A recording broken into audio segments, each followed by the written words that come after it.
টাইগারদের এই দলটাই অতীতে জিতিয়েছে বাংলাদেশকে।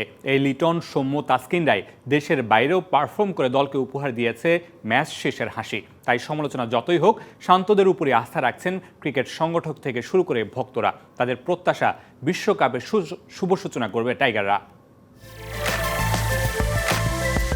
২০ দলের বিশ্বকাপ নিয়ে ক্রিকেট বিশ্বে তোলপাড়। তবে মিরপুরের বিসিবি কার্যালয়ে দেখলে বোঝার উপায় নাই। কোটির উপরে রাজধানীর জনসংখ্যা, টাইগারদের সাম্প্রতিক পারফরমেন্সের প্রভাব যেন সর্বত্র।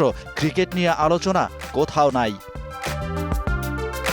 মহল্লা থেকে রাজপথ, এই ঢাকা শহরেও একসময় ব্যক্তি কিংবা প্রতিষ্ঠানের উদ্যোগে বিশ্বকাপগামী বাংলাদেশ দলের জন্য শুভকামনা সংবলিত ব্যানার, বিলবোর্ড শোভা পেত।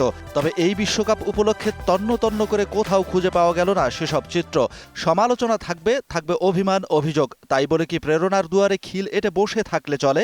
সব কিছু পিছনে ফেলে দিয়ে নতুন করে শুরু করতে হবে এবং প্রথম জয়টা আমাদেরকে অবশ্যই তুলে নিতে হবে, যাতে আমাদের ভবিষ্যতের ম্যাচগুলো আমাদেরকে সেই শক্তিটা যোগায়। চায়ের কাপে আর ঝড় ওঠে না বিশ্বকাপের বাংলাদেশ দল নিয়ে। স্ট্যাটস কিংবা পছন্দের ক্রিকেটার নিয়ে তর্ক এখন অতীত দৃশ্য।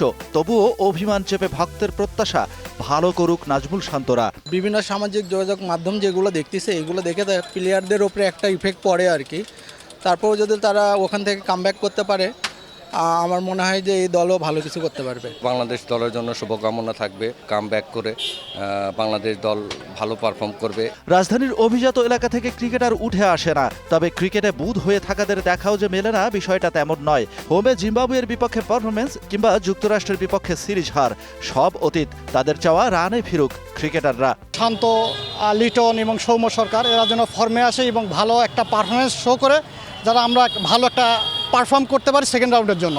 দল দেশের জন্য খেলে, সবার ফর্ম একরকম থাকে না। আসলে আমাদের যে টপ অর্ডারের যে ব্যাটসম্যানরা আছে তাদের ফর্মটা হয়তো খারাপ যাচ্ছে, কিন্তু তারা যে সবসময় আমাদের জন্য খারাপ খেলছে তা না। কিন্তু জীবন জীবিকার ব্যস্ত রাজধানীতেও নামে সন্ধ্যা। ঘরে ফেরার তারাই ছোটে সবাই, তার সাথে ছুটে চলে স্বপ্নও। যোজন যোজন দূরে যুক্তরাষ্ট্রে অবস্থানরত বাংলাদেশ ক্রিকেট দলও সেই স্বপ্নের মাঝে টিকে আছে, থাকবে দেশের ক্রিকেট ভক্তদের প্রার্থনায়। Shahan Papon, DBC news, Dhaka. নগদে ৫০০ টাকা বা তার বেশি পেমেন্টে পেতে পারেন ঢাকায় জমিসহ ২০ কোটি টাকার পুরস্কার।